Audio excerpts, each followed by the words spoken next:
जोंनि उदालगुरि हालामावहाय सासे आमेरिकाननि जोंनि आमेरिकान ख्रिस्टियानथ' आमेरिकाननि आलासि फैबाय आरो जेब्ला आलासिया फैयो आलासि माने गाहाम रादाबखौ फोसावगासिनो दं उदालगुरियाव फोसावोबा बे समाव जोंनि उदालगुरियाव सासेल' घरि गाननाय मानसि दं एसे मन ला मिनिनायखायनो दायो बुंजेनसिगोन आरो बिथाङा आं बर' नोंथांमोना रावबो इंलिस बुजिया दै आंल'सो बुजियो इंलिसखौ आंसो दानस्लायनांगोन बेयो मा बुंदों मा बुङाखै Okay, you can start now. Hello, good evening, everyone. मान गोनां नोंथांमोना every day गाइखेरखौ लोंबाय था. This time I bring my greetings in Jesus' name. नोंथांमोननो थाखाय आङो दायो मोनसे फिसा बुस्थु लाबोदों बे बुस्थुआनो जाबाय What's it? This time I bring my greetings in the name of Jesus.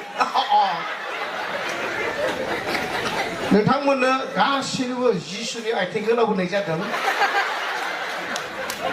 This time I give thanks to our Lord Jesus Christ. बे समाव बिथाङा बयनिख्रुइ बेस्ट गाननानै नोंथांमोनजों गेलेनो लुबैदों. मासे आन्दाजखि बिसोर बेस्ट गानना गेलेनो मालासि. Respected chairperson. मान गोनां सियार गोजा नोंथां.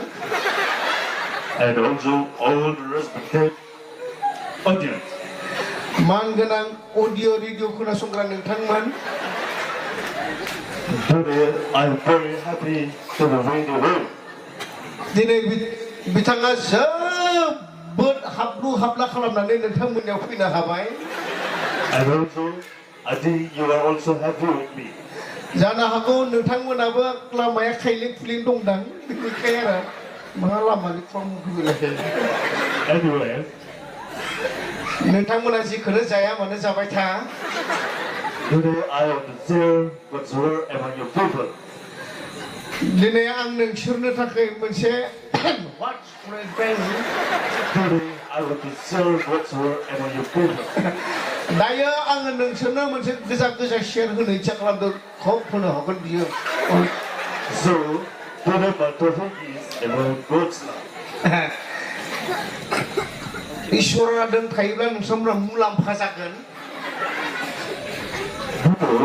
God loves you and me. इसोरजों आंजों नोंजों गासैहाबो खामानि मावबानो लाब मोनो. मा इसोरजोंलाय मा business मावनोब्रा. Therefore, God said His only one Son is deserved.